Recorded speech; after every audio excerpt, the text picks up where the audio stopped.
rekodkan dulu dan juga kita akan lihat bab yang kelima. Okey, video tadi adalah berkaitan dengan filem Nujum Pak Belalang, iaitu sebuah filem yang diadaptasi daripada, itu filem P. Ramlee diadaptasi daripada sejarah sejarah daripada kerajaan Islam, tetapi diguna pakai dalam filem itu untuk menunjukkan kebesarannya kedaulatan raja-raja pada zaman dahulu, terutama sekali kerajaan Kesultanan Melayu Melaka. Walaupun itu bukan cerita Kesultanan Melayu Melaka, tapi kalau kita lihat ada dia kata Baginda Masai sebenarnya merujuk kepada kerajaan Pasai, kerajaan Pasai yang kita pelajari.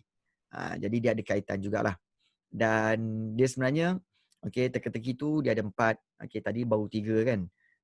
Sebenarnya satu lagi iaitu soalan dia di mana dia kata di manakah kekuatan Laksmana Hang Tuah?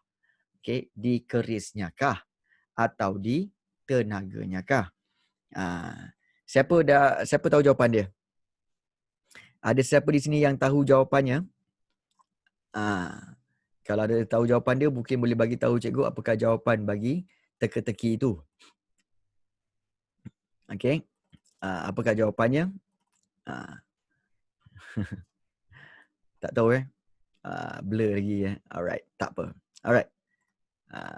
Nanti kita bincangkan balik. Alright. So hari ini kita akan lihat latihan-latihan yang ada di dalam nota bab yang kelima. Alright. Dan ini nota bab yang kelima. Iaitu kalau kita lihat berkaitan dengan Kesultanan Melayu Melaka. Dan cikgu akan nak make sure bahawa benda ni ada di sini. Baik.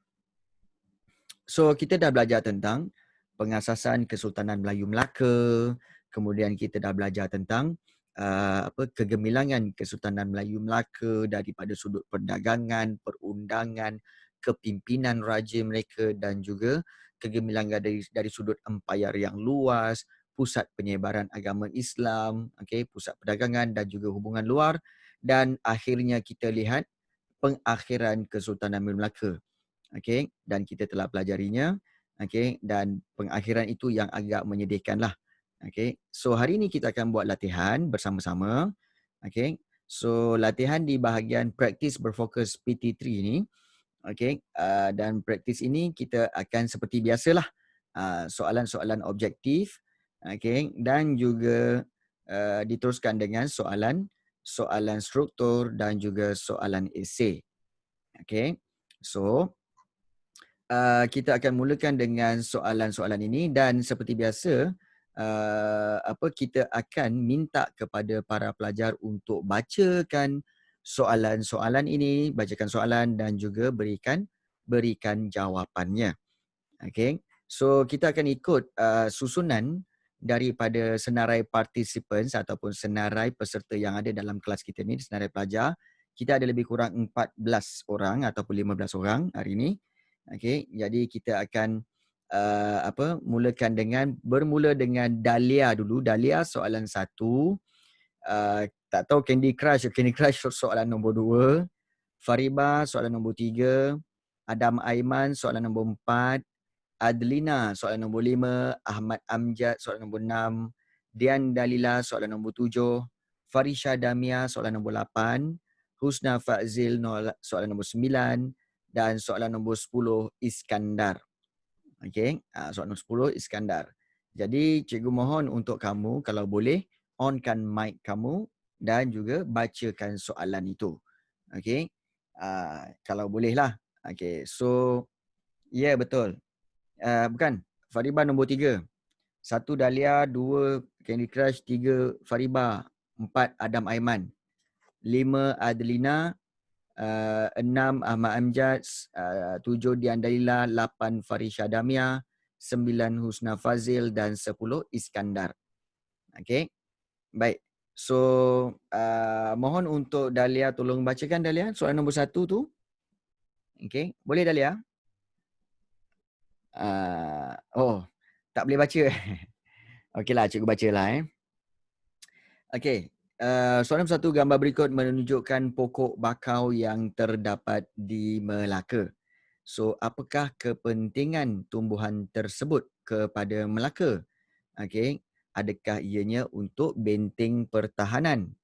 Okey, atau adakah untuk bekalan hasil dagangan?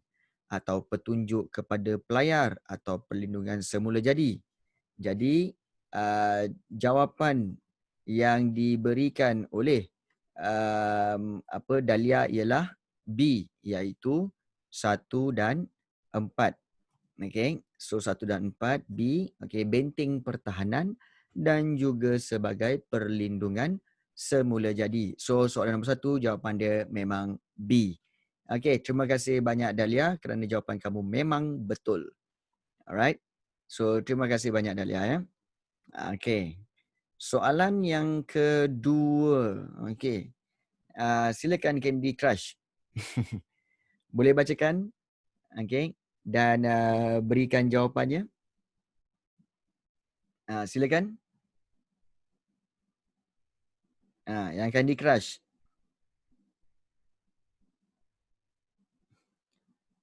Ada tak Candy Crush? Ada. Ada tak Candy Crush ni? Ada ke tak ada? Okey, kalau tak ada. Kalau tak ada, okey, kita proceed kepada Nur Adlina. Boleh tak Nur Adlina tolong bacakan soalan nombor 2?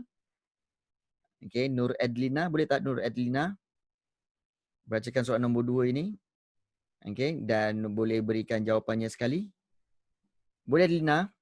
Nur Adlina. Boleh tak? Internet tak berapa cikgu. Okey, tak berapa bagus. Okey, tak apa. Kamu berikan jawapan cikgu bacakan soalan dia. Okey, kamu berikan jawapan saja. Cikgu bacakan jawapan bacakan dia punya soalan. Baik, soalan nombor 2.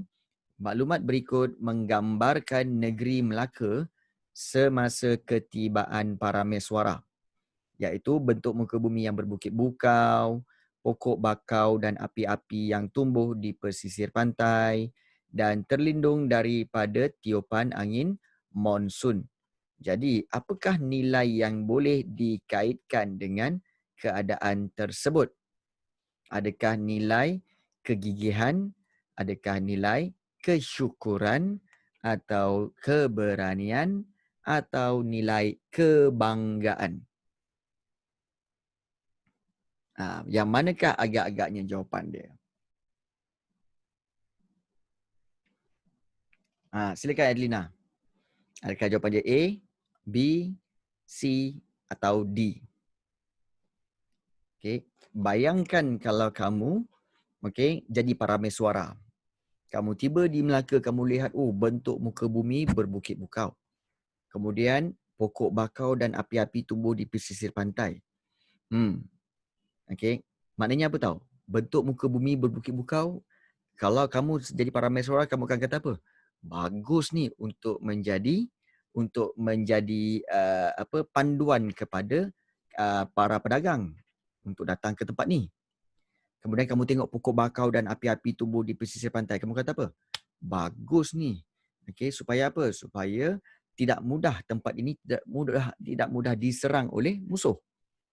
Kemudian kalau bila kamu lihat terlindung daripada tiupan angin monsun, maknanya kapal akan mudah untuk berlabuh di sini sebab tidak ada ribut. Tidak ada ribut, tidak ada angin yang kuat. Bagus ni. Jadi, apakah nilai yang boleh dikaitkan dengan keadaan itu? Apa nilai yang kamu rasa? Adakah nilai kegigihan atau kesyukuran atau keberanian atau kebanggaan? So Elina, apa jawapan dia? B kot. Alright. So jawapannya adalah yes, B, iaitu kesyukuran. Maksudnya apa? Bersyukur kerana diberikan kemudahan-kemudahan dan keistimewaan yang boleh menjadikan Melaka sebagai bandar dan juga pelabuhan. Okey. Terima kasih banyak Adlina. Yes, nombor 2 jawapannya B. Betul. Okey. Terima kasih banyak Adlina. Okey, soalan yang ketiga kita serahkan kepada Fariba. Silakan Fariba. Hai cikgu. Okey, hai. Raja menduduki tempat paling tinggi dalam struktur pentadbiran Kesultanan Melayu Melaka. Okey. Apakah peranan Sultan dalam pentadbiran negeri? Mhm. Jawapan saya D. D. Okey, iaitu 3 dan 4, Ketua Turus Angkatan Perang dan penyelaras kegiatan ekonomi. Okey. So peranan sultan dalam pentadbiran, okey, iaitu adakah ketua turus angkatan perang dan juga penyelaras kegiatan ekonomi. Alright. Cikgu. Saya Ya, tukar ya. jawapan. Ha, Saya B. B iaitu Ketua Angkatan Tentera dengan penyelaras kegiatan ekonomi. okey. Baik. Okey, so kalau kita lihat, okey, ketua dia kata ketua angkatan ketua angkatan tentera dan juga penyelaras kegiatan ekonomi. Adakah itu jawapannya? So, kalau kita lihat, okey, kalau kita tak pasti, kita lihat balik. Okey, siapakah penguasa bandar dan kota? Kalau penguasa bandar dan kota, ianya adalah Temenggung. Okey. Dan kalau ketua turus angkatan perang. Turus ni sebenarnya adalah ketua strategi. Ketua strategi angkatan perang. Jadi kalau ketua strategi ni adalah sebenarnya bendahara. Okey. Sebenarnya adalah bendahara. Jadi kalau sultan, sultan sebenarnya adalah 1 dan 4. Okey, iaitu jawapannya adalah B. Okey, 1 dan 4. So, sebagai ketua angkatan tentera dan juga penyelaras kegiatan ekonomi, betul Faribah. Terima kasih banyak. Okey. Okey, bagus Faribah. Okey. Soalan seterusnya. Adam Aiman, soalan nombor 4. Silakan Adam Aiman. Apakah kepentingan Undang-Undang Laut Melaka dalam aktiviti perdagangan di Melaka? Ya. Jawapan dia A. Urus niaga berjalan dengan lancar. Okey. Apakah kepentingan Undang-Undang Laut Melaka dalam aktiviti perdagangan di Melaka? Baik, kalau Undang-Undang Laut Melaka dalam aktiviti perdagangan di Melaka, so Adam Aiman menjawab A, urus niaga berjalan dengan lancar. So, jawapan ini adalah betul. Okey, sebab dengan adanya Undang-Undang Laut Melaka ini, maka urus niaga perdagangan di Melaka pun berjalan dengan lancar. Bagus. Okey, Adam Aiman untuk soalan nombor 4. Terima kasih banyak Adam Aiman. Okey. Okey, so tu jawapan yang bagus. Baik. Okey, soalan IC. Okey, soalan yang kelima. Okey, kita serahkan kepada Adlina. Silakan Adlina, soalan nombor 5. Maklumat berikut menyenaraikan peranan bendahara dalam pentadbiran Kesultanan Melayu Melaka. Apakah Okey. X? A. Penasihat Raja. Okey. So, peranan bendahara, dia berikan dah maklumkan apakah fungsi bendahara dalam pentadbiran Kesultanan Melayu Melaka, iaitu sebagai ketua hakim, pemangku sultan dan apakah lagi satu? So, lagi satu iaitu Adlina menjawab jawapannya A, iaitu sebagai penasihat raja. Alright, bagus. Terima kasih banyak kepada Adlina kerana jawapan itu betul. Jawapan kamu betul. Okey, terima kasih banyak Alina. 5 jawapannya adalah A. Bagus. Okey. Okey, soalan yang ke-6 kita serahkan kepada Ahmad Amjad. Okey, silakan Ahmad Amjad. Soalan nombor 6 iaitu okey. Okey, mungkin Ahmad Amjad sebenarnya dia ada bagi tahu tadi dia tidak ada mic. Betul Ahmad Amjad? Okey, baik. Soalan nombor 6 Bagaimanakah negeri-negeri berikut diletakkan di bawah pengaruh Kesultanan Melayu Melaka? Okey. Okey. Ke Patani, Kedah dan juga Lingga. Bagaimana kerajaan-kerajaan ini boleh duduk di bawah Kesultanan Melayu Melaka? So Ahmad Amjad menjawab, jawapannya adalah A, iaitu atas kerelaan. Maknanya Patani dan Kedah dan Lingga ini rela untuk duduk di bawah naungan Melaka. Okey, bermakna bernaung di bawah kerajaan Melaka. So nombor 6, jawapan A betul, Ahmad Amjad. Okey, terima kasih banyak Ahmad Amjad kerana jawapan itu memang betul. Okey, Patani, Kedah dan Lingga memang rela untuk duduk di bawah naungan Melaka. Alright, terima kasih banyak.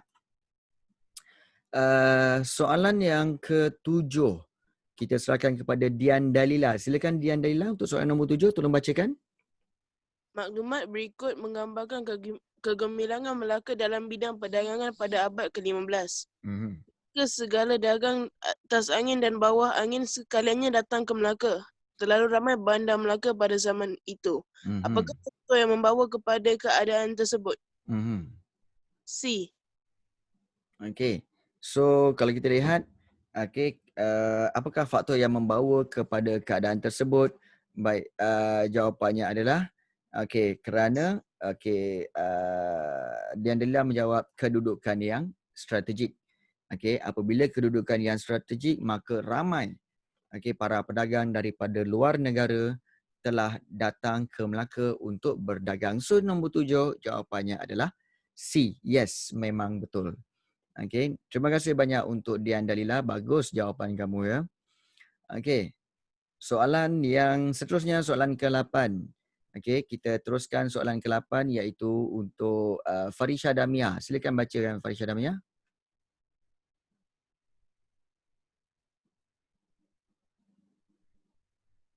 Betul kan Farisha Damia? Nanti lag mic rosak. Alright. Okey. Kalau macam tu cikgu bacakanlah. Okey, cikgu bacakanlah Baik, soalan ke-8. Kesultanan Melaka berusaha untuk menyebarkan agama Islam di alam Melayu. Bagaimanakah usaha tersebut dilaksanakan? Apakah jawapannya? Farisha Damia, kamu boleh tuliskan jawapannya apa? A, 1 dan 2. Okey, bagaimana usaha menyebarkan agama Islam iaitu melalui perkahwinan dan juga perluasan kuasa. So nombor 8 adalah jawapannya adalah A, 1 dan 2. Jadi jawapan itu betul Farisha Damia. Terima kasih banyak. Okey, bagus jawapan tu. Memang penyebaran agama Islam dibuat melalui perkahwinan dan perluasan kuasa. Okey, terima kasih banyak. Okey. Soalan yang ke-9. Okey, Fatihah Najahan. Okey, boleh tak tolong bacakan soalan nombor 9, Fatihah Najahan?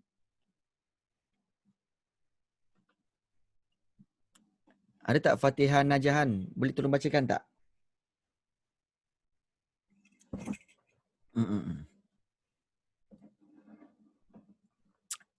Okey, ada tak Fatihah Najahan kat sini?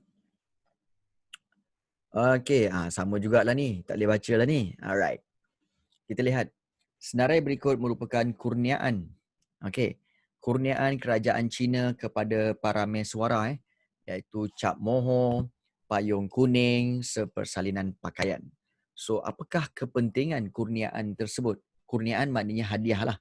So, apakah kepentingan hadiah-hadiah tersebut kepada Melaka? Iaitu jawapan yang telah diberikan oleh Fatihah Najahan ialah C. Memajukan perdagangan. Are you sure? Memajukan perdagangan? Okey. Kenapa kalau Cina menyerahkan cap moho, payung kuning dan juga pakaian, itu menunjukkan kemajuan perdagangan? Apa kaitan dia? Adakah kamu yakin jawapan itu Fatihah Najahan? Okey. Jawapan sebenarnya adalah bukan C, tetapi jawapan sebenarnya adalah iaitu A, iaitu mendapat pengiktirafan. Macam mana boleh datang jawapan C pula tu? Fatihah Najahan. Fatihah? Mana datang soalan C pula dan jawapan C tu. Macam pelik je kan. Jawapan C. Okay. Salah baca soalan. Okay. Baik. Tak apa. Okay. So ingat lain kali berhati-hati. Okay. Peperiksaan menjawab soalan perlu diberi tumpuan ya. Perlu berikan tumpuan. Supaya kamu tidak salah memberi jawapan. Alright. Dan soalan yang ke-10. Iskandar kan? Betul Iskandar? Iskandar boleh baca? Iskandar? Boleh baca soalan tak? Apakah faktor yang menyebabkan kejatuhan kerajaan Sultanah Melayu Melaka pada awal abad 16? Yes. B. 1 dan 4. 1 dan 4. Dasar perdagangan dan pemberontakan penduduk. 1 dan 4. Are you sure? Okay. Faktor. Kamu faham tak soalan tu nak apa? Soalan tu nak faktor. Faktor ni maknanya sebab-sebab. Apakah sebab-sebab yang menyebabkan kejatuhan kerajaan Kesultanan Melayu Melaka? Rasanya kita pun belajar semalam. Okay. Adakah dasar perdagangan dan pemberontakan penduduk? Ada jawapan lain? Mungkin kamu ada jawapan lain ke? Iskandar? Mungkin boleh berikan sedikit maklumat? Sure ke? Iskandar? Sebab kalau kita fikir, sure Wow.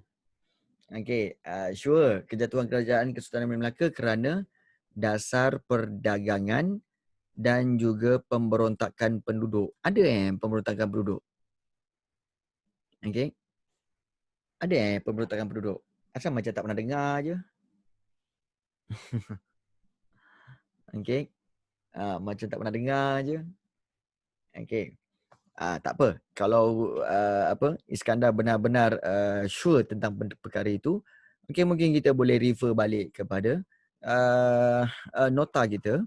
Okay, di mana kalau kita lihat kejatuhan Melaka yang kita bincangkan semalam, okay, adalah kerana apa? Kerana ini dia. Okay, iaitu pengakhiran dan kejatuhan Kesultanan Melaka ni kerana apa? Kerana masalah kepimpinan dan juga masalah perpaduan. Okay. Politik tak stabil, pilih kasih, rasuah, penyelewengan, persaingan kuasa, rakyat tidak bersatu padu. Jadi, kalau macam tu, kalau kita lihat balik soalan tadi, okay, tak ada cerita pun dasar perdagangan dengan pemberontakan penduduk. Macam mana tu Iskandar? Bagaimana tu? Tolong bantu kami dan rakan-rakan kamu ni. Macam mana tu? Macam mana macam mana tu? Okey. Baik. Sebenarnya bukan itu jawapan dia.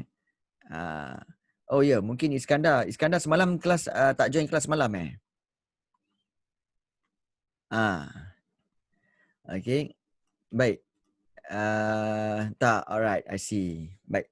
Sebenarnya faktor yang menyebabkan kejatuhan kerajaan Kesultanan Melayu Melaka ialah kerana masalah perpaduan dan kelemahan kepimpinan, iaitu jawapan dia ialah C, 2 dan 3. Jadi kita tahu masalah pembesar dan rakyat Melaka tidak bersatu padu dan lemahnya pemimpin Melaka pada waktu itu. Jadi itu penyebab utamalah. Alright. Baik. So sekarang kita pergi kepada soalan struktur. Okay. Ada apa-apa soalan nak tanya? Sebelum kita pergi kepada soalan struktur, okay, kita akan buat bersama-sama kot. Okay. Baik. So kita lihat soalan ni. Alright. Soalan dia, okay, setelah diasaskan Kesultanan Melaka telah menjadi sebuah kerajaan yang unggul dan gemilang di alam Melayu. Okey, siapakah yang mengasaskan Kesultanan Melayu Melaka? Okey, ini soalan senang. Siapa boleh bagi jawapan? Cepat. Siapa boleh bagi jawapan? Siapakah yang mengasaskan Kesultanan Melayu Melaka? Anyone? Boleh jawab kat grup chat tu? Ya, betul. Okey. So macam mana nak jawab soalan ini? Baik, untuk siapakah yang mengasaskan Kesultanan Melaka, kamu jawab dalam bentuk ayat. Jangan tinggalkan parameswara aja. Jangan buat parameswara saja. Buat dalam bentuk begini. Iaitu, kamu buat kesultanan. Okey, iaitu kita buat Kesultanan Melayu Melaka. Okey, diasaskan oleh parameswara. So itu cara jawapan yang betul. Okey. Okey. Ya, parameswara yang mengasaskan Kesultanan Melaka pun boleh. Ataupun Kesultanan Melaka diasaskan oleh parameswara. Itu pun boleh. Okey, tapi kalau lebih baik, Kesultanan Melaka diasaskan oleh parameswara. Okey. Okey. Okey, soalan ni 3 markah. Soalan B. Mengapakah tokoh dalam ceraian A? Maknanya, tokoh dalam ceraian A maknanya soalan 1A lah. Maknanya, mengapakah parameswara memilih Melaka untuk mengasaskan kerajaan? Okey. Baik. Kita tahu. Okey, antaranya, apakah faktor yang menyebabkan parameswara memilih Melaka untuk asaskan kerajaan? Kita baru bincangkan tadi. Okey, apa dia? Okey, berikan salah satunya. Anyone? Okey, iaitu apa? Okey. Iaitu laluan perdagangan. Alright. Laluan perdagangan kenapa? Okey. Kenapa dengan laluan perdagangan? Okey. Kenapa laluan perdagangan?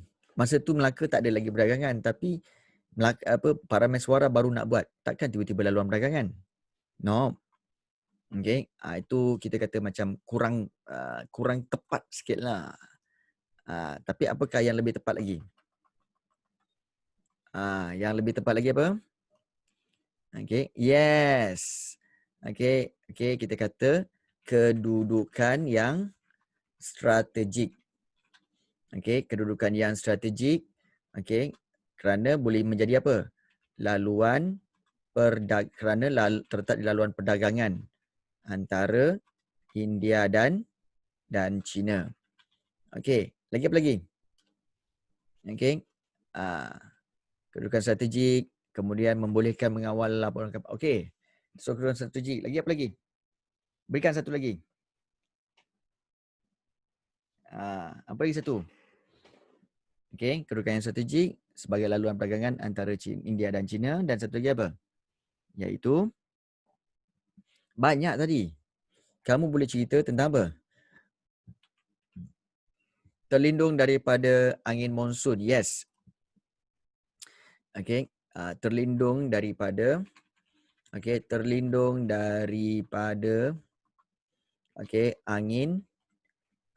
angin monsun. So ini menyebabkan apa? Menyebabkan kapal selamat untuk berlabuh. Kapal selamat untuk berlabuh. Okey, yes. So itu faktanya. Baik. So sekarang dengan adanya kedudukan yang strategik laluan perdagangan antara India dan China dan terlindung daripada angin monsun menyebabkan kapal selamat untuk berlabuh. So, cikgu nak kamu semua tolong bina ayat jawapan. Bina ayat jawapan daripada poin yang cikgu berikan tadi, yang kamu berikan juga. Okey, poin yang tadi tu. So, tuliskan dalam bentuk ayat jawapan dan tuliskan dalam grup chat sekarang. Okey, dah siap semua, send. Okey, cikgu nak tengok dalam grup chat Zoom ni. Okey, setiap seorang, ada berapa orang ni? Ada 14 orang So ada 14 orang, 14 orang ni kena hantar. Okey, send terus dalam grup chat sekarang. Okey, cikgu bagi masa dalam 2 minit untuk kamu jawab soalan ini sekarang. Okey? Sekarang jangan ada berkecuali. Kena buat. Okey, mulakan. Mulakan sekarang. Okey, 2 minit.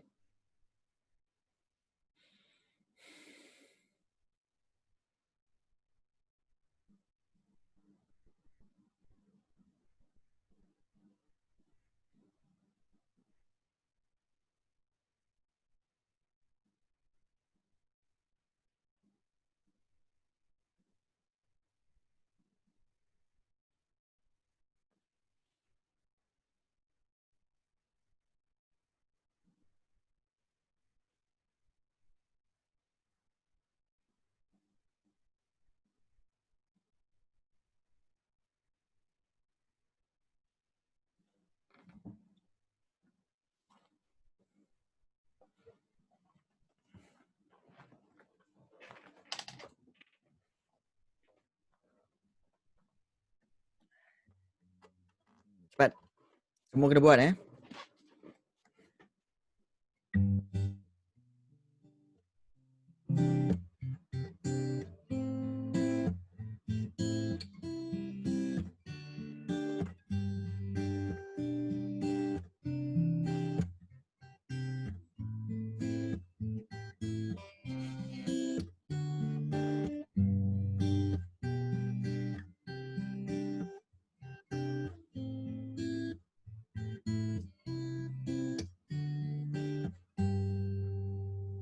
Main piano tak pandai lah.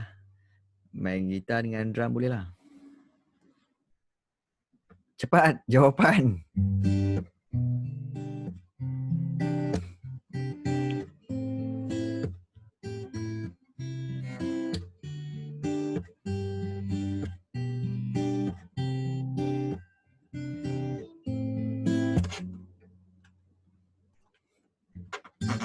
Cepat. Saying I love you is not the words I want to hear from you. It's not that I want to. Alright, Farid pada jawab. So, kita lihat. Tokoh dalam ceraian tersebut memilih Melaka untuk mengasaskan kerajaan kerana kawasan tersebut berada dalam kedudukan yang strategik. Hal ini demikian kerana kawasan tersebut merupakan laluan perdagangan antara India dan China. Selain ini kawasan tersebut terlindung daripada angin monsun. Dengan itu kapal perdagangan dapat berdagang selamat. 4 markah. Sepatutnya 4 tapi 3. 3 markah untuk Faribah. Okey. Okey. Lagu tu bertajuk More Than Words. Okey. Okey. Baik. Okey, waalaikumsalam. Tak apa Adlan. Okey, it's okay. Okey, yang penting kamu masuk Baik. Wan Damia, tokoh dalam ceraian ini memilih Melaka untuk masa kerana strategi. Selain itu Melaka juga adalah laluan perdagangan antara India dan China. Seterusnya Melaka juga terlindung daripada angin monsun dan dengan ini kapal selamat untuk berlabuh. Wan Damia, ejaan kena jaga bukan mondun tapi monsun. But it's okay. Jawapan kamu membawa kepada 3 markah. Bagus Wan Damia. Okey. Dahlia memilih Melaka untuk mengasaskan kerajaan kerana Melaka mempunyai kedudukan strategik. Selain itu Melaka juga merupakan laluan perdagangan antara India dan China. Seterusnya Melaka juga terlindung daripada angin mondun. Apa dah angin mondun lagi? Angin monsun. Dan dengan ini kapal selamat untuk berlabuh. Yes. Okay, so jawapannya 3 markah. Okay. Dahlia pun cikgu baca. Wan Damia pun cikgu baca, Fariba pun cikgu dah baca. So kebanyakan dapat 3 markah. Okay. So bagus. Okay. Okay. Yang lain-lain tak nak cuba? Okay. Alhamdulillah. So kebanyakannya okay, boleh menjawab dengan baik. Bagus. Okay. Kalau ada nak jawab lagi boleh hantar. Okay. Kita akan pergi kepada soalan yang 1C. Tengah buat apa ni? Kita tengah buat latihan 1C ni. Okey, 1A, 1B dan 1C. Okey. Baik. Soalan C, apakah peranan raja dalam sistem pemerintahan Kesultanan Melayu Melaka? Baik, apakah peranan raja bermaksud apakah fungsi raja dalam sistem pemerintahan Kesultanan Melaka? Okey. So dia minta fungsi, maka kita berikan fungsi. Okay. So fungsi apa? Fungsi raja. Pertama, okay, kalau kita boleh lihat, okay, pertama sebagai ketua negara. Okay. So ketua negara dia buat apa? Ketua negara akan memimpin. Okay. So kita kata sebagai memimpin. Mana pula ni? Okay. Baik. Ketua negara memimpin. Okay. Kerajaan. Okay. Memimpin kerajaan. Okay. Kemudian sebagai ketua apa? Ketua. Okay. Ketua Angkatan Tentera.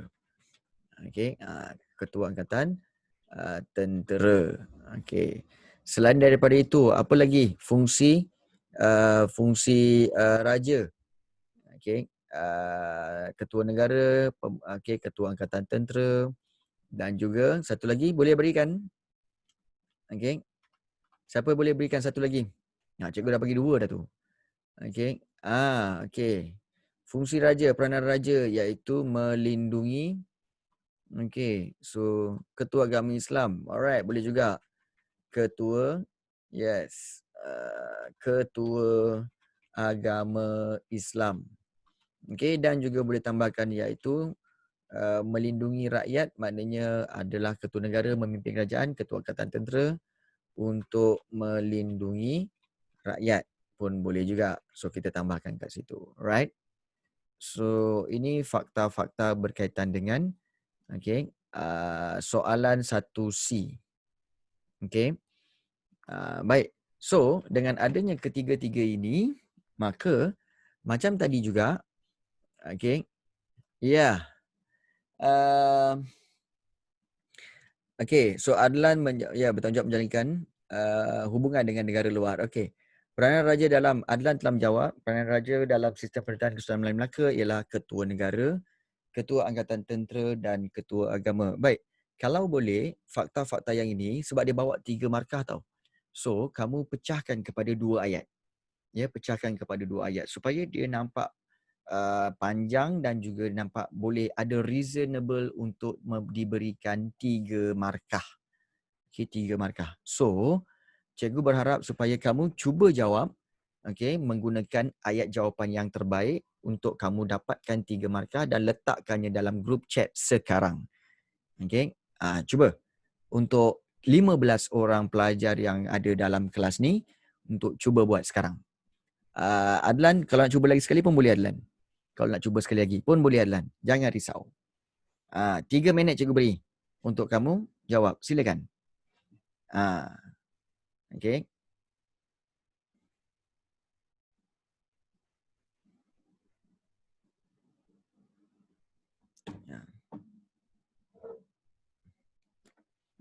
Sementara tu, cikgu hiburkan kamu dengan soalan mana? Soalan 1C.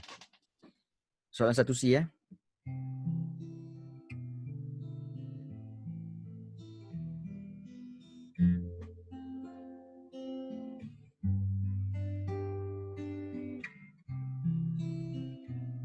Ya, maksudnya ketua negara dan pemimpin kerajaan tu satu ayat. Kemudian ketua angkatan tentera dan melindungi rakyat dan ketua agama Islam satu lagi ayat. Okey. Peranan raja dalam sistem pemerintahan Kesultanan Melaka ialah ketua negara dan pemimpin kerajaan. Raja juga ialah ketua angkatan tentera yang bertanggungjawab untuk melindungi rakyat. That's it. Okay, that's it. Okay, itu cara pecahkan kepada 2 ayat supaya nampak dia panjang dan ada reason untuk diberikan 3 markah. Okay, so dan Dalila, kamu dapat 3 markah. Okay, tahniah. Okay, bagaimana yang lain?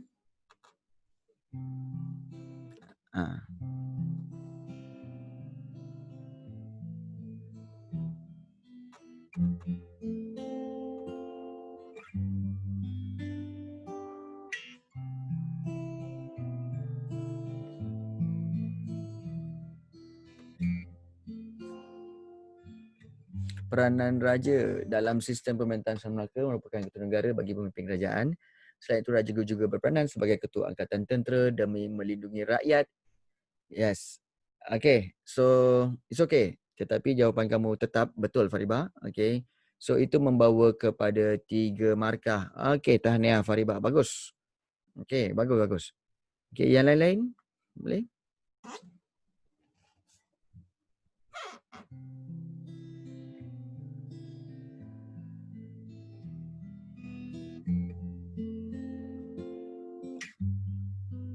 Yes.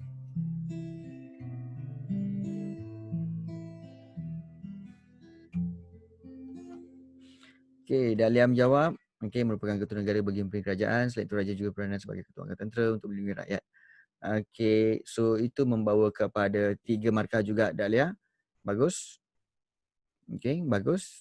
Okey, maknanya ramai yang dapat menguasai cara menjawab dengan betul. Bagus. Okey, itu bagus. So yang lain-lain ada lagi? Nak cuba? Mana yang lain-lain lagi ni? Dah tidur dah ke?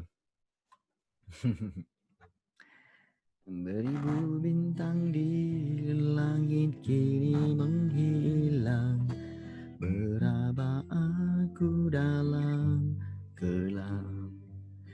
Bulan mengambang kini makin suram, pudar ilhamku tanpa arah. Sedetik wajahmu muncul dalam diam, ada kerdipan, ada sinar. Itukah bintang ataupun rembulan? Terima kasih ku ucapkan. Terima kasih.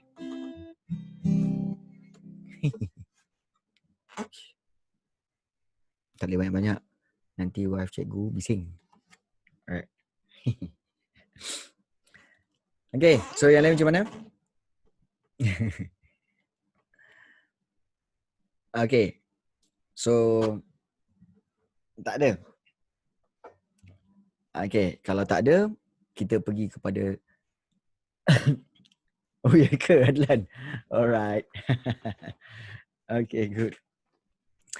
Baik, kita terus kepada satu lagi soalan, tapi soalan ini adalah soalan kebat. Ni kebat ni selalunya jadi satu masalah kepada para pelajar di mana selalunya kebat ni menjadi satu problem. Bagaimana nak jawab soalan kebat ni cikgu? Peninglah cikgu. Selalu cikgu dengar keluhan tu Baik, sebenarnya soalan kebat tak susah mana pun. Okey, jom kita lihat. Soalan nombor D dia kata apa tahu? Apakah sifat pengasas Kesultanan Melayu Melaka yang patut kita contohi? Okey, bermakna di sini kalau kita lihat sifat pengasas ini maknanya sifat parameswara pengasas Kesultanan Melaka, sifat parameswara yang patut kita contohi. So kamu kena cari nilai-nilai murni. Okey, seperti bijaksana. Yes, bijaksana. Kemudian juga apa? Okey, so 3 markah so kamu kena berikan 3 markah, bermakna 3 poin kat sini. Okey. So antara sifat pengasas yang kita boleh contohi di sini iaitu kamu berikan gagah. Apa bukti gagah? So apa bukti dia gagah? Kamu kena berikan bukti dia tahu sebenarnya. Okey. So satu iaitu bijaksana. Okey, kenapa dikatakan sebagai bijaksana? Okey. Kerana kita boleh berikan contoh iaitu apa? Dia bijaksana kerana apa? Kerana telah mengubah Melaka dari sebuah perkampungan nelayan kepada sebuah sebuah pelabuhan terunggul di Asia, di alam Melayu. So itu dikatakan sebagai bijaksana. Dia bijak dalam mengubah Melaka daripada sebuah perkampungan nelayan kepada sebuah pelabuhan yang terunggul di alam Melayu. Selain daripada itu, apa lagi satu sifat yang kamu boleh ambil?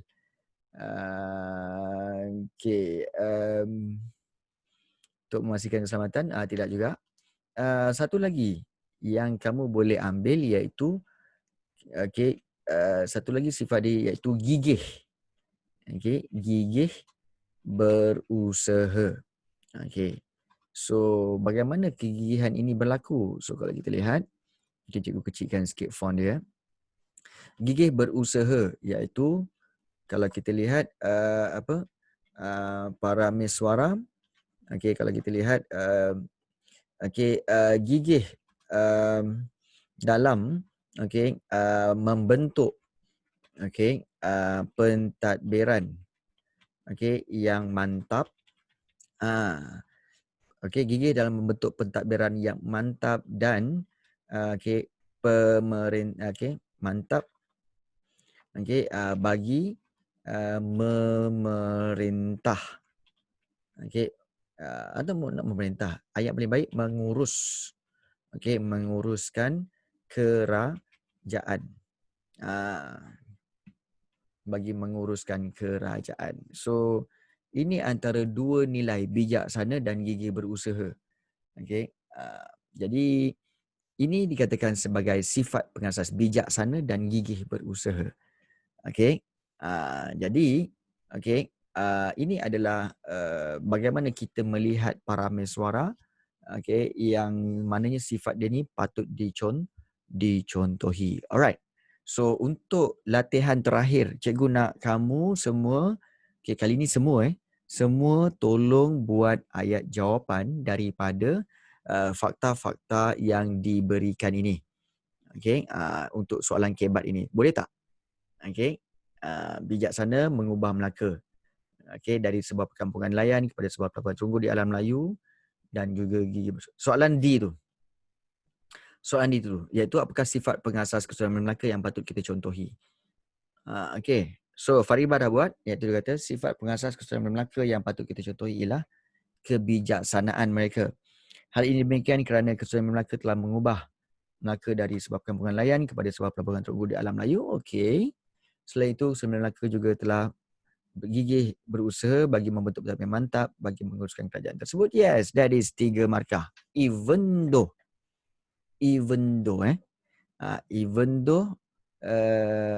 ada beberapa perkataan yang kamu kena tukar, Faribah. Contohnya, hal ini demikian kerana bukan Kesultanan Melaka, tapi hal ini demikian kerana parameswara.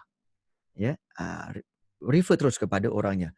Parameswara telah mengubah Melaka dari sebuah perkampungan nelayan kepada sebuah pelabuhan terunggul di alam Melayu. Kemudian selain itu, kita gunakan juga parameswara. Parameswara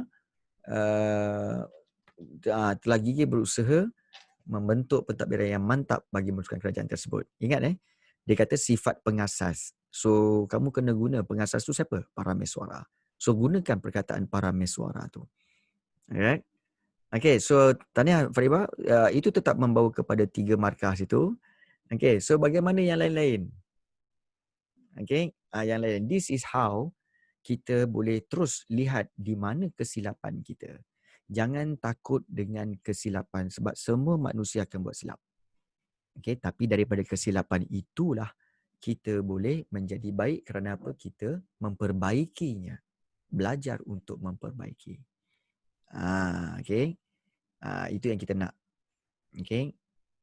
Jadi cikgu harap yang lain-lain boleh hantarkan jawapan ke grup chat sekarang. Safia. Sifat pengasas kesultanan Melaka yang patut kita contohi ialah kebijaksanaan mereka. Ini kerana parameswara telah mengubah Melaka Melayu. Selain itu parameswara juga bergigih berusaha membentuk pentadbiran mantap bagi menguruskan kerajaan tersebut. Bagus. Bagus. 3 markah juga untuk Safia. Terima kasih banyak. So bagus tahniah. Yang lain-lain macam mana? Sekejap. Husna Fazil tak nak try ke? Iskandar tak nak try? Wan Damia tak nak try? Senyap je ni. Kan? Wan Damia. Right. Wan Damia. Sifat pengasas kesultanan Melaka yang patut kita contoh ialah mempunyai sifat bijaksana. Contohnya, parameswara mengubah Melaka dari sebuah perkampungan nelayan kepada sebuah pelabuhan terunggul di alam Melayu. Good.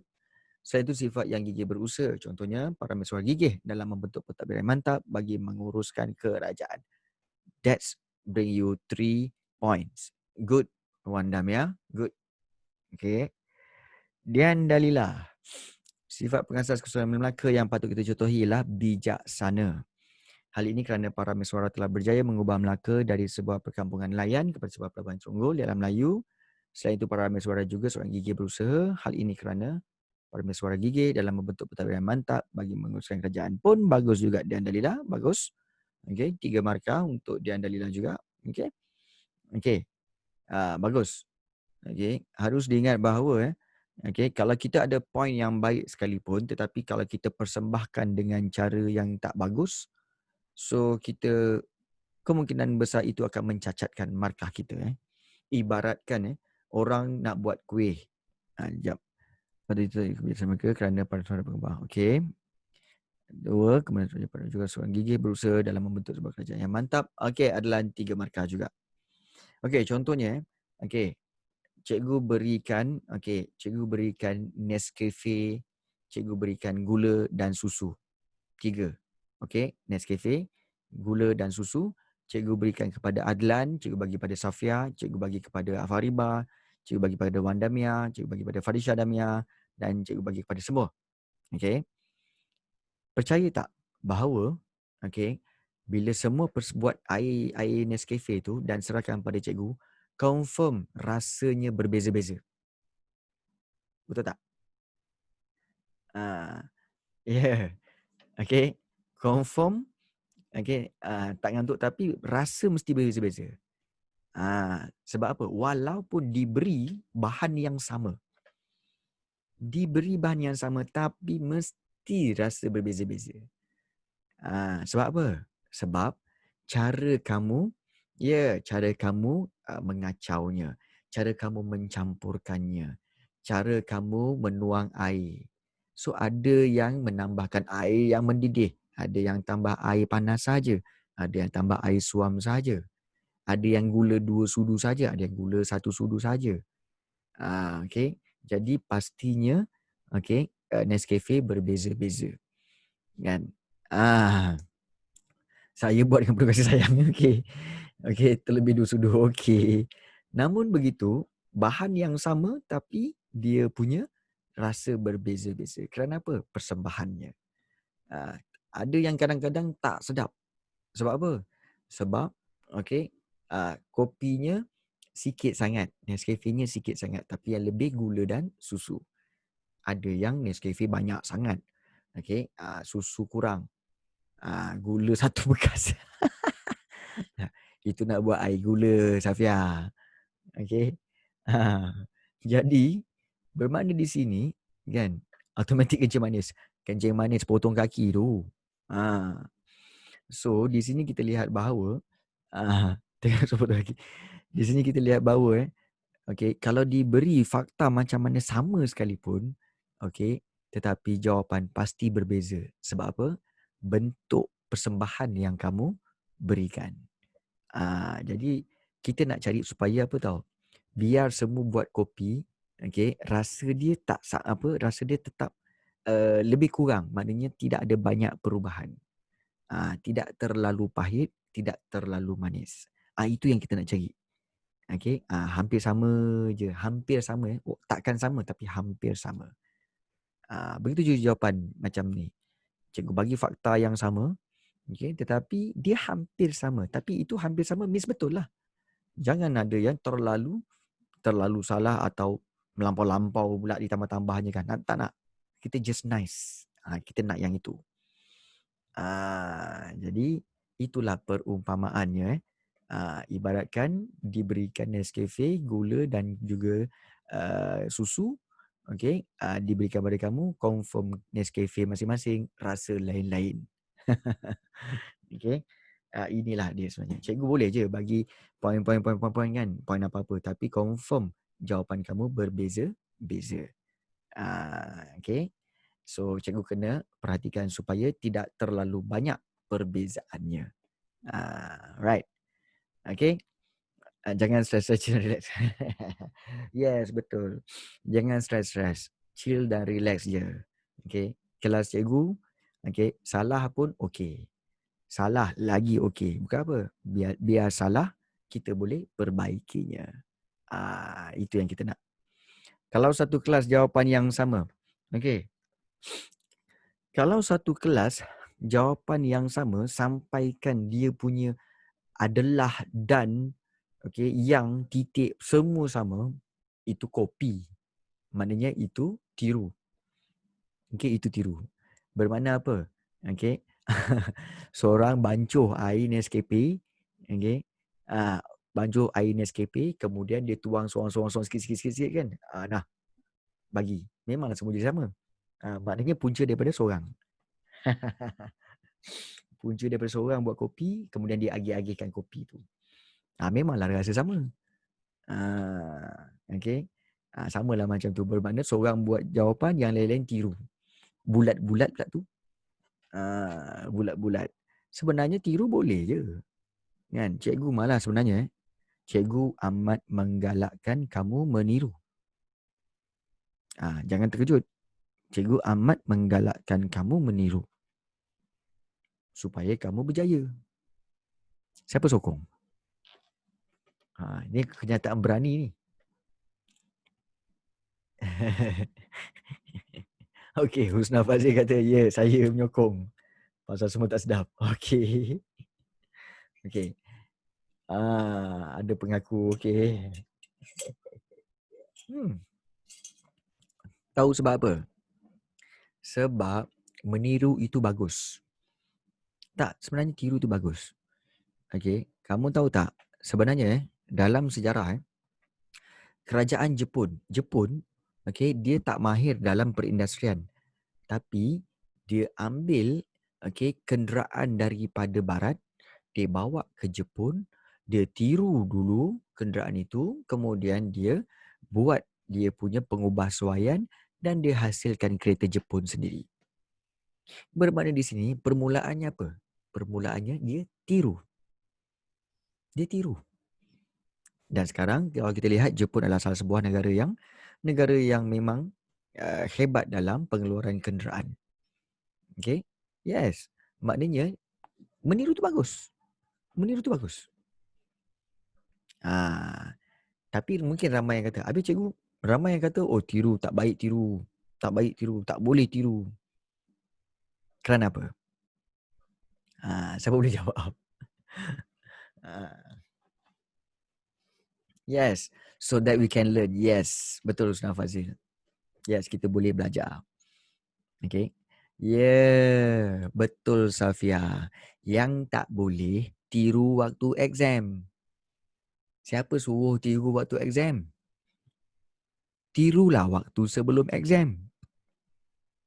Semasa buat latihan. Latihan di kelas, latihan di rumah. Tirulah buku teks.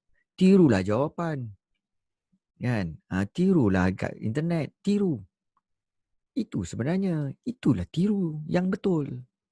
Yang waktu exam pergi tiru buat apa? Dah sah-sah lah itu salah. Nampak?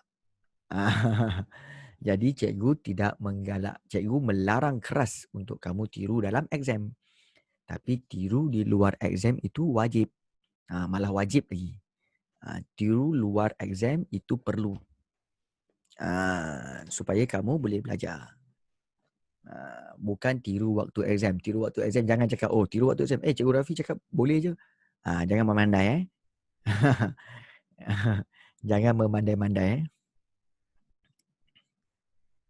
Dari botol saya tak ada kaki, ada pula kaki jalan satu kelas. Dari botol saya tak ada kaki. Ya, betul. Jangan ya Faribah. Okey, Adlan kata cikgu ada satu hari time exam, satu kelas tak bawa air, cuma saya je. Lepas tu dari botol saya tak ada kaki, ada pula kaki jalan satu kelas. Botol tu jalan satu kelas. Kamu share air ke? Bagus Adlan. Kan? Baguslah tu sifat yang baik. Kan?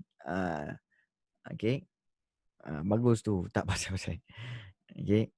So, cikgu hanya menyatakan bahawa bagus untuk kamu tiru sewaktu di luar peperiksaan, waktu buat latihan. Bukan semasa exam. Siapa yang kata dia masa exam tiru, oh cikgu Rafi kata boleh je. Tu nak kena luku kepala dia. Alright. Baik. So itu telah menjawab, kita telah buat soalan-soalan struktur. Alhamdulillah ramai yang telah berjaya membuat ayat jawapan dengan baik. Bagus. Okey, bagus. Alright. Ada sebarang soalan nak ditanyakan tak? Exam 1 jam tak ada masa nak tiru. Betul Safia? Okey, ingat exam adalah menjawab soalan dalam tempoh yang diberi. Okey. Kalau menjawab dalam tempoh yang tidak diberi, bila-bila masa boleh hantar, itu bukan exam. Itu assignment. Itu beza dia. Okey. Kenapa buat exam semua benda mesti lupa, tapi kalau dalam kelas ingat je. Alright. Baik, bukan lupa sebenarnya. Sebenarnya selalunya Faribah, selalu pelajar ingat kata apa? Okey, untuk sejarah kita kena ingat fakta. Kita kena ingat. Bila kena ingat, kamu akan membaca nota. Itu salah. Salah. Sebab semakin kamu nak exam, sepatutnya semakin banyak buat latihan. Sebab bila kamu buat latihan, latihan dan jawab latihan, buat aja kan. Bila time exam, mesti akan jadi apa tahu? Bila buka soalan, aku pernah jawab soalan ni. Ini jawapan dia ni. Ini pun aku pernah jawab. Jawapan dia ni. Ini pun jawapan aku pernah baca ni. Okey. Soalan ni aku pernah jumpa ni. Ni jawapan dia. See? Maknanya apa? Kita tak pernah lagi, ini nota mana Ini sebab kamu bukan nak ingat nota. Sebenarnya kamu lagi banyak buat latihan, kamu senang nak jumpa soalan-soalan tu. Okey, jumpa banyak kali dan kamu akan lihat dalam exam, soalan ni aku pernah jawab. Soalan ni aku pernah jawab. Bila pernah jawab maknanya, yes, bukan ingat jawapan, tapi bila kamu akan teringat, aku pernah jawab dulu. Jawapan dia yang ini. Sebab aku pernah jawab dahulu. You see?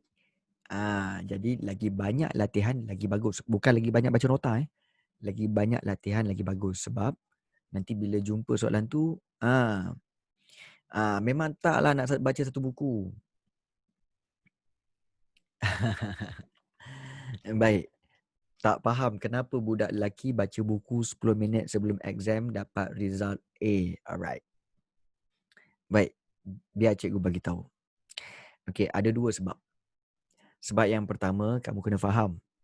Kamu kena faham sebenarnya dari sudut IQ, IQ lelaki sememangnya tinggi sedikit berbanding perempuan. Itu memang. Okay? Yes. Memang IQ lelaki memang tinggi sedikit berbanding perempuan. Tetapi, ada tetapi. Tetapi perempuan ada kerajinan yang lebih berbanding lelaki. Jadi, walaupun lelaki itu, yes, betul. Walaupun lelaki itu kadang-kadang macam baca 10 minit sebelum dapat exam, dapat result A. Kerana apa? Kerana IQ satu dia tinggi sikit. Kemudian yang kedua, kalau kita lihat, budak lelaki ni, dia bukan ingat perkataan tau. Tapi dia ada picture memory. Picture memory. Maknanya dia tengok, contoh nota, dia buku macam ni, dia akan buka, dia akan tengok gambar, dia akan tengok keseluruhan tau. Dia bukan tengok teliti satu-satu. Tak, dia akan tengok gambar semua. Ada apa. Ada apa. Dah. Dia picture kan. Photographic memory. So dengan cara itu, bila tutup, dia akan ingat lagi, dia akan terbayang lagi. Dia punya gambar nota yang dibaca. Dia ada photographic memory, yes. Jadi itu sebenarnya. Tapi photographic tu dia sekejap. Dia tak lama. Kemudian bila dia dah lupa lah. Dia kena tengok balik. Berbanding dengan perempuan, budak perempuan dia rajin. Walaupun dia tidak ada, dia tak ada photographic memory, budak perempuan dia teliti. Dia baca satu. Kemudian bila simpan. Bila satu masa nak baca kan, nak exam, nak ujian contoh, dia baca lagi balik. Ulang kali kedua, dah faham dah. Kemudian nak exam, baca lagi. Ketiga. Okey. Kali keempat, betul-betul nak tu, okey, baca lagi. 4 kali baca, dah tentu 4 kali dapat. So, siapa yang betul-betul faham dan melekat dalam kepala? Yang lelaki ke yang perempuan? Yang perempuan. Yang lelaki sebab dia malas. Yes. Tadi jangan lebih. Kejap lagi lelaki semua guna. Tak. Sebenarnya, okey, perempuan, okey, kena ada rajin je tu je. Rajin apa? Kadang-kadang tak perlu rajin sangat baca nota. Rajin buat latihan. Yang lelaki kalau, ya ke Adlan? Adlan dengan Fariba classmate ke? Allah. Okey. Baik. Okey. Allah. Baik, kalau yang lelaki, okey, kamu sebenarnya memang kamu ada daya ingatan yang tinggi sikit, tapi kalau kamu tambahkan dengan rajin, memang kamu lagi power daripada kawan-kawan lelaki yang lain. So tambahkan rajin je. Tambahkan rajin. Rajin sikit. Tambahkan rajin sikit, insyaAllah memang kamu luar biasa. Itu teknik dia. Penting tu. Penting. Jadi rajinlah. Yang perempuan pun rajin-rajinlah. Apa yang lain macamnya? Adlan tu kenapa? Lain macam nampaknya Adlan ni. Okay, tak ada lah. Alright. So yang paling penting, okay, adalah kamu, okay, jangan kena faham. Safia, kamu boleh. Okay, cuma kamu kena tambahkan rajin sikit. Tambah rajin sikit je. Allah. Adlina pun sama pula. Korang ni satu sekolah ke? Subhanallah. Sekejap. Berapa ramai yang kelas sebelah-sebelah ni? Ya Allah. Satu sekolah ke korang ni? Korang biar betul ni. Ya Allah. Wanda Mia sebelah kelas saya. Ya Allah.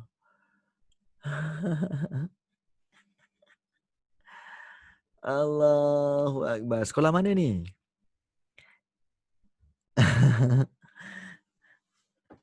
Apa MWT?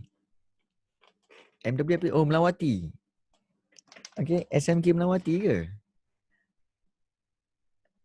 Ya Allah. Taman Melawati. Maknanya korang kenal lah Daniel Hakim. Daniel Hakim form 3 tapi.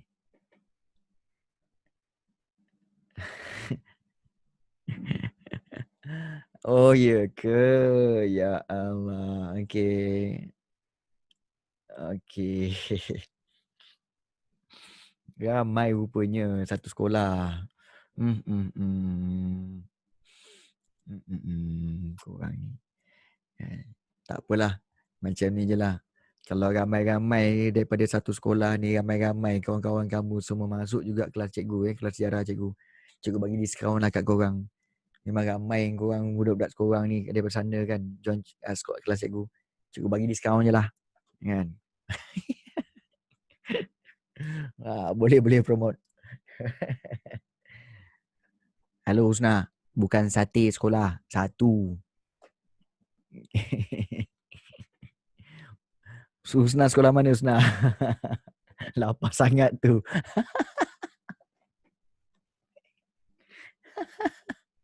Lapar ke? Oh, section 9. Okey.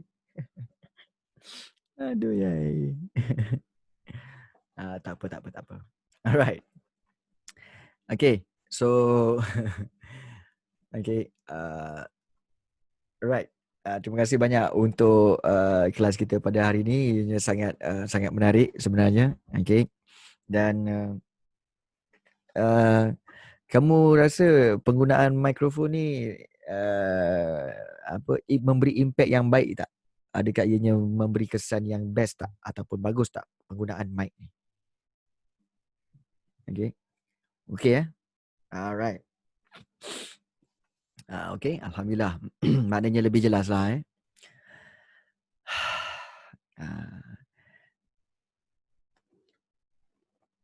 kalau boleh lebih jelas bagus lah tu kan. Jelas gila itulah streamer lah kan. Nampak. So itulah cikgu rasa macam nak masuk Twitch je kan. Untuk streamer sejarah entah ada orang entah tidak dalam tu. Alright. So mana tahulah kan. Tak. Okay. Follower kan. Mana ada follower. Orang nak tengok game, mana ada orang nak tengok sejarah kan. Alright. Okay. So itu sajalah pada hari ini. Terima kasih banyak pada malam ni. Terima kasih banyak. Okay. Kita pun dah lewat. Kamu mungkin nak berehat. Okay. Nama je berehat. Sudahnya semua main game. Dah agak dah korang ni. Ke ada yang melayan 7 hari mencintaiku 2? Jangan Jangan. Okay. Cikgu melarang keras untuk kamu tonton cerita tu. No. Say no. No. Okay. No. Okay. Drama paling stres tahun ni. Okay. Oh, Safia baru habis exam Okay. So rehat. Okay. Okay. Drama paling stres. So jangan tonton. Jangan. No. Sebab cikgu tak pernah tonton pun. Okay. Dan tak mahu pun. Masih baik. Okay. Cara no. Okay. Yeah. Okay. Sebenarnya impactnya kan. Ingat belajar ni dia kena emosi tenang. Kalau kamu emosi tengah stres, tengok drama pun stres, lepas tu nak belajar, memang tak boleh. So jangan buat. Jangan tengok senang cerita. Sebab itu kalau kamu perasan kenapa kelas cikgu bermula dengan lagu Oogie and the Cockroaches, kenapa Wonder Pets. Okay. Kenapa? Nak tenangkan pemikiran kamu supaya tak stres. Itu sebenarnya. Relax masuk kelas. Yes. Masuk kelas cikgu relax. Tenang. Tak ada stres. Sebab selalunya kalau kat sekolah, bila sejarah, dia akan datang apa? Alah, sejarah. Boring. Dia ada satu pemikiran yang bila sebut sejarah, cikgu sejarah masuk. Alah, cikgu ni aduh. Kan? Cikgu faham. Kan? Kena pula cikgu sejarah tu baru bagi homework. Kemudian cikgu sejarah tu masuk. Aduh, stres lah. Kan dalam homework tak buat, lepas tu aduh, dah lah dia ni ajar tak faham-faham. So cikgu tak nak benda tu berlaku dalam kelas cikgu.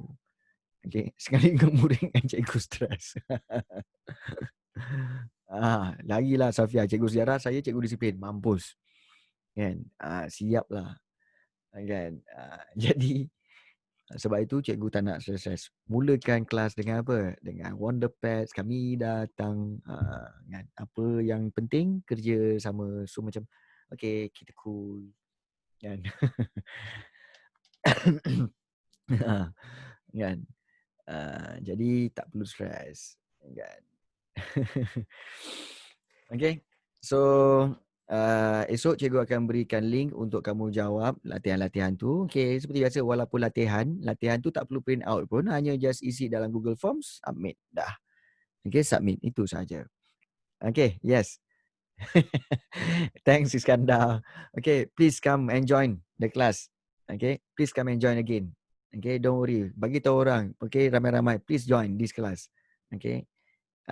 Cikgu willing tu untuk membantu semua. Alright. Alhamdulillah. Okay. Okay. So itu saja pada hari ini. Kita jumpa lagi pada next week. Okay. Okay, kita jumpa lagi. Assalamualaikum. Bye. Macam streamer lah pula. Bye.